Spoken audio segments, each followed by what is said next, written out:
Selamat siang semuanya, saya Putri dari Tunas Bangsa Gerencakung. Pada kesempatan hari ini, saya akan membahas tentang apakah ada hubungannya antara COVID-19 dengan matematika.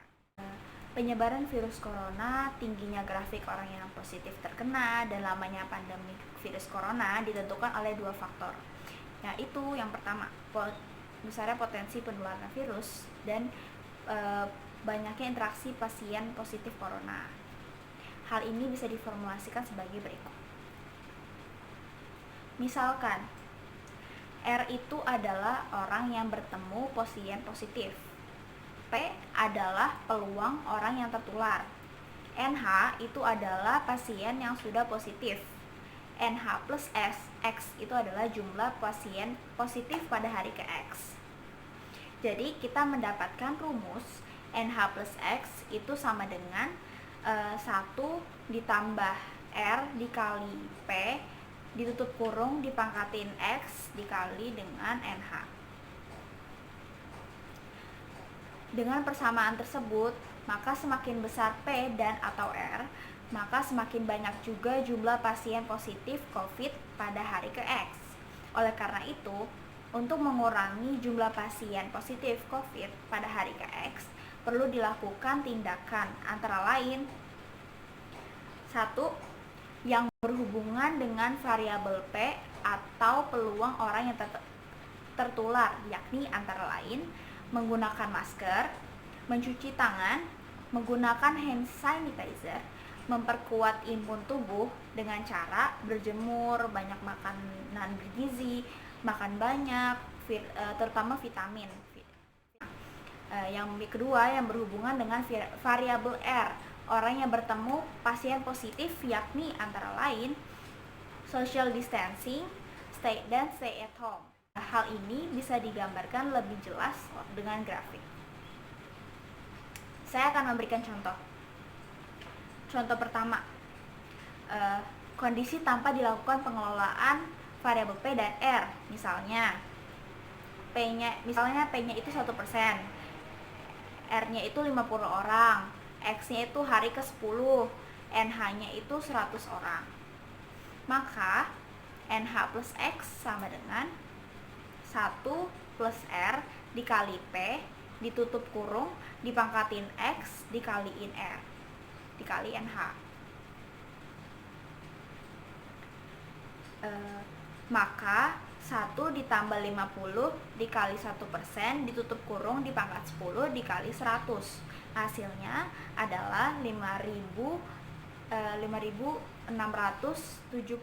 orang. Permisalan kedua,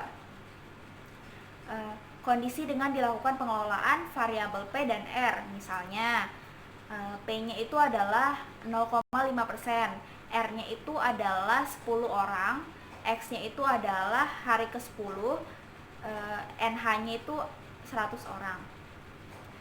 Kita akan menggunakan rumus yang sama dengan yang tadi, maka 1 ditambah 10 dikali 0,5% ditutup kurung dipangkatin 10 dikali 100, hasilnya adalah 163 orang. Simulasi di atas bisa disimpulkan bahwa dengan pengelolaan terhadap variabel P dan R sangat mempengaruhi jumlah pasien positif COVID di hari ke-X, yakni dari perkiraan jumlah 5.767 orang atau tanpa pengelolaan variabel P dan R menjadi perkiraan jumlah pasien positif hari ke-X sebesar 163 orang.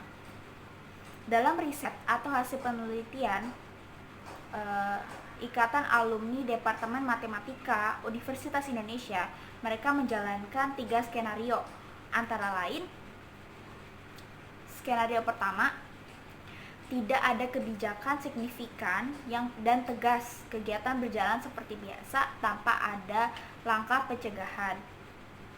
Skenario kedua, kebijakan sudah ada namun masyarakat yang tidak taat, kurang disiplin dan tidak tegas. Skenario ketiga, diberlakukan kebijakan dan masyarakat yang disiplin dalam mengimplementasikan physical distancing.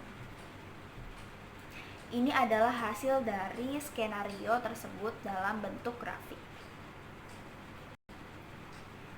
Skenario pertama itu adalah garis yang merah, skenario kedua adalah garis yang biru, dan skenario ketiga itu adalah garis yang hijau.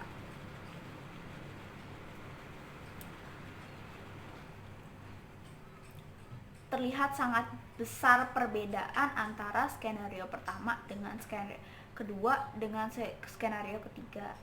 Sekarang saya akan mewawancarai dan menanyakan pendapat salah satu orang mengenai riset atau hasil penelitian Ikatan Alumni Departemen Matematika Universitas Indonesia.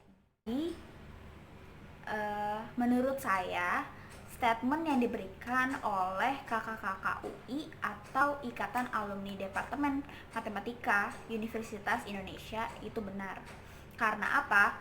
Karena untuk meminimalisir penambahan pasien COVID diperlukan penanganan yang serius, khususnya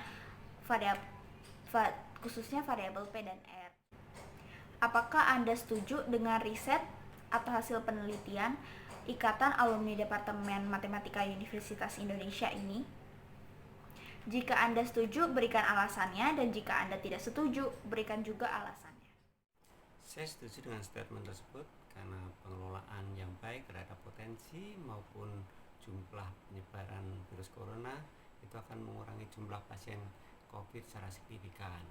Potensi penyebaran bisa menggunakan masker, menggunakan hand sanitizer maupun cuci tangan yang bersih. Kemudian kalau jumlah interaksi biasa dilakukan dengan bekerja, belajar maupun beraktivitas di rumah dan juga social distancing. Demikian. Baik, terima kasih atas pendapatnya. Sekian dari saya, Tuhan Yesus memberkati.